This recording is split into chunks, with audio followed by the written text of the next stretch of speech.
Do you ever find yourself feeling guilty when faced with temptations? Or perhaps you question whether temptations signify God's distance? If so, you're not alone. In today's video, we explore Padre Pio's letter, shedding light on these profound questions. Stay tuned. Welcome back to our YouTube channel following Padre Pio. If you're new to our channel, Padre Pio was a Capuchin friar, mystic, and miracle worker whose intercession is still very powerful and active today. We publish videos and shorts 5 days a week, so follow us to find out more about the life of this fascinating saint, and you will be amazed at what Padre Pio can do for you, a family member, or a friend. And now to our story. Today's profound spiritual guidance from Padre Pio regarding temptation is sourced from the book Letters Volume 3, Correspondence with His Spiritual Daughters. Within its pages, we find a letter written by Padre Pio to the Ventrella sisters. These sisters were among the first to become Padre Pio's spiritual daughters when he relocated to San Giovanni Rotondo in 1916. Over the years, they received a total of 43 letters. So let's dive into one of these letters, dated December 11, 1916. At the very beginning of the letter, Padre Pio asks the Ventrella sisters to keep him in their prayers, expressing that he is going through some difficult trials. Now, he doesn't specifically mention what he's going through, but we know 1916 was a rough year for Padre Pio. He battled illness for months, and around the time of this letter, he was supposed to return to military service. However, despite his physical struggles, Padre Pio prioritizes the health of his soul. He stated, "Be assured that I strongly desire and will continue to desire spiritual health more than bodily health." Padre Pio may have been physically fragile, but he was a tough man nevertheless. He then turns his attention to addressing the spiritual needs of the Ventrella sisters. He wrote, "Those spiritual perplexities you are experiencing are malicious devices of the tempter, and God allows them not because he hates you, but because he loves you. It is not blameworthy to feel, but it is to consent. And I encourage you in the sweetest Lord to be at peace, since neither do you offend the Lord in this, nor does the Lord hide to punish your infidelities, which I declare in the name and by the virtue of holy obedience do not exist in you, at least done with full awareness and determined will." So it seems the Ventrella sisters were facing some temptations and shared their concerns with Padre Pio. However, he reassures them that feeling tempted isn't sinful. Rather, it's something permitted by God out of love. God allows Satan to tempt us, not as a punishment, but to strengthen our faith. When we resist temptation, we emerge spiritually stronger than before. He continues, "The longing to be in eternal peace is good. It is holy. But it is necessary to temper it with complete resignation to the will of God. It is better to do God's will on earth than to enjoy in heaven.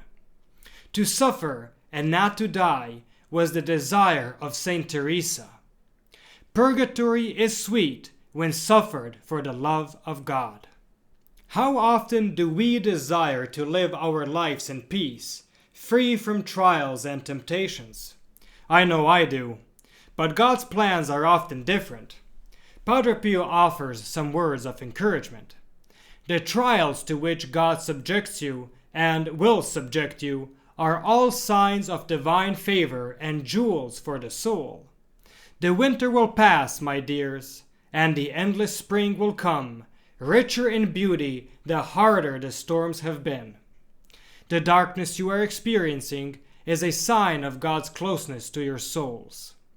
He then continues, expressing God's closeness in darkness.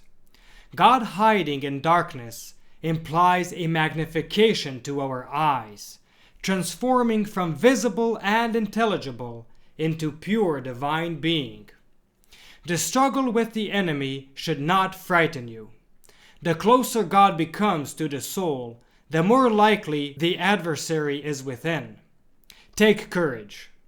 In speaking of darkness, I have also addressed the issues of shadows that seem to gather within you. These are not shadows, my dear daughters, but light, and a light so powerful and luminous that it dazzles the soul, accustomed to thinking of God in a normal and almost human way. Give thanks to the Lord if, even in this life, He prepares you to anticipate that vision in which, seeing nothing, everything is seen. What I believe Padre Pio is expressing here is that when God seems hidden or distant, it actually signifies a deeper, more profound presence. As St. John of the Cross famously said, "In the dark night of the soul, bright flows the river of God." When we cannot readily perceive or understand God, it can lead to a heightened awareness of His divine presence. Furthermore, rather than being discouraged by spiritual battles, one should take courage, recognizing that these struggles indicate a closeness to God's presence and an opportunity for spiritual growth.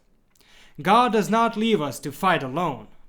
Have the certainty that internal struggles are not a danger to fidelity to God. They are occasions for precious merits, known as the crown and palm of victory. Frequent daily communion, always disregarding your irrational doubts, trust in joyful and blind obedience, and do not be afraid of falling into evil. The plank that should guide us to the port of salvation and the divine weapon to achieve victory is the complete submission of your judgment to the judgment of those entrusted to guide you in the shadows, perplexities, and battles of life. I repeat, because it is important, disregard doubts in the name and by virtue of obedience, and be certain that in these struggles you do not sin. I assure you this, and it is indeed true. Padre Pio concludes the letter. If Jesus manifests Himself, be thankful, and if He hides, be thankful as well. It is all a play of love. He then ends by invoking the intercession of Our Lady. May the Virgin, merciful and compassionate, continue to obtain for you from the ineffable goodness of the Lord the strength to endure until the end so many trials of love He gifts you with more and more mortifications. I foresee that, when you expire with Jesus on the cross, you will sweetly exclaim with Him, "It is finished." End of letter. Thank you for listening. Please do like and share this video to help our channel grow. And please give our channel a boost by continuing to watch another video. This will help with the YouTube algorithm. I have recommended some videos especially chosen for you on the end screen. Or just click on one of the links in the description below for a full selection of great Padre Pio stories, or our playlist of Padre Pio Thoughts for the Day. And don't forget to enroll your Mass intentions for next Friday's Padre Pio Holy Mass. You will find the link in the description below.